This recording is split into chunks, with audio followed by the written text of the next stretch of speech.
And we are back. We are back. Your boy Big Vern. Y'all know what it is. Welcome to NFC Studios. Let's get after it. But first, let's jump into a rap break. Drop the beat. What up? It's your boy Big Vern coming to you live from the Stupid Studios, and we pushing a new rap album this month.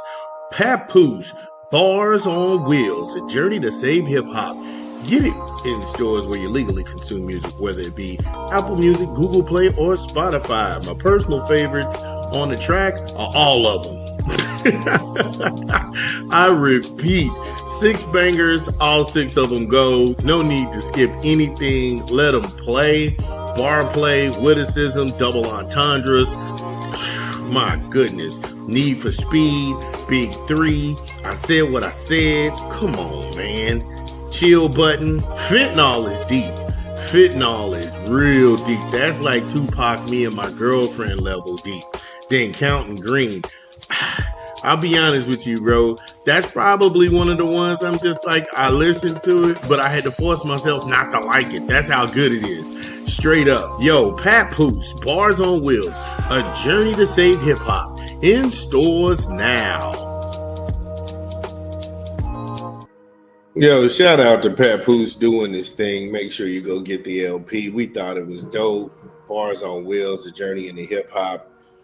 Love that project. So, gonna go ahead and talk a little bit of NFC North action right now on Pro Show Wednesdays. The Green Bay Packers, 31-24, whooping over the Detroit Lions. Now, Green Bay, 8-3-1. They're trailing the Chicago Bears, and they still have a couple of games where they have to play the Bears, and that thing is going to sort itself out in the NFC North. However, these two teams, they mirror each other a lot, and it's one of the most, I feel like, the NFC is a smoking hot division, the NFC North and the NFC West as well. We'll go ahead and break that down a little later in another segment. But if you're looking for the ebbs and flows of this game, you're not going to find it on the stat sheet. This just came down to who wanted it more. That's what happened. This came down to who wanted it more. Jordan Love was playing on another planet that afternoon. 19 of 30, 234 yards and 4 touchdowns. He ran 5 times for 4 yards. Then the Packers rushing attack with Josh Jacobs, 17 grabs, 83 yards. I mean, he didn't score, but he had a solid day when you're moving a rock and you're not actually getting tackled for losses. Bo Melton, he was able to go ahead and chip in with 2 grabs and 15 yards. And anytime you have a running back by committee, it's harder for the opposing teams to come up with a stat sheet on you or a game plan where you show up on the report, the scouting reports, as, oh, we got to stop this guy. Emmanuel Wilson, he had himself an afternoon as well, 4 grabs for 14 yards. Then you have to look at the wide receiver department because Dontavion Wicks is a problem. 6 grabs, 94 yards, and 2 scores. They couldn't hold him. They can only hope to contain him. And he was all over the field. Not to be outdone by Christian Watson, the speedster, 4 grabs, 80 yards, and a score.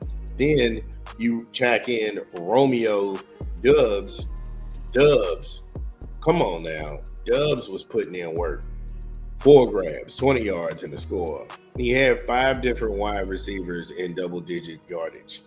Again, I'm not going to sit up here and hold you. These teams, they mirror one another, and to the point where the edge is just going to come down to who wants it more. Green Bay continued to play, even though they got goose-egged in the fourth quarter. As a team, sometimes you need to win ugly games to really find the character of your team. You got to play an ugly game, get an ugly victory. It'll show you the moxie and the character that your team has to finish the season. And the Lions right now at 7-5, Dan Campbell, he's not pulling his hair out. They've just lost some games they should have won. And for him to be 7-5 right now, that's actually a really good job, considering that Ben Johnson, his former offensive QB, and Antoine Randall, his quarterbacks coach / wide receiver coach, they're in Chicago. It also happens that his defensive coordinator, Aaron Glenn, and his assistant are in New Jersey for the Jets.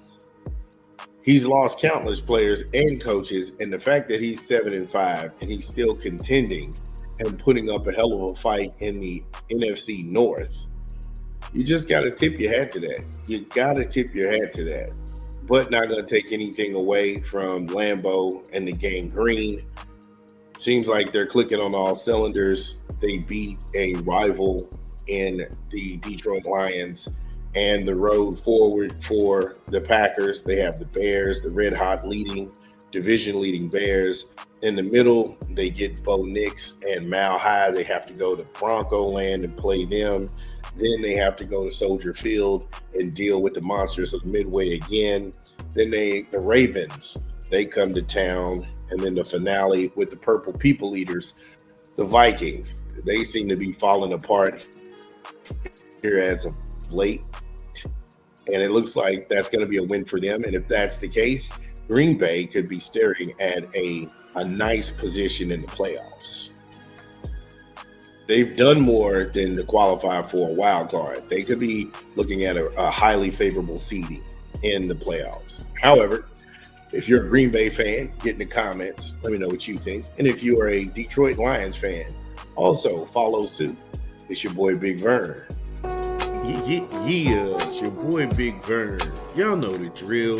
Get in the comments whether you agree or disagree. Let me know what's going down. It's your boy Big Vern. We'll be back.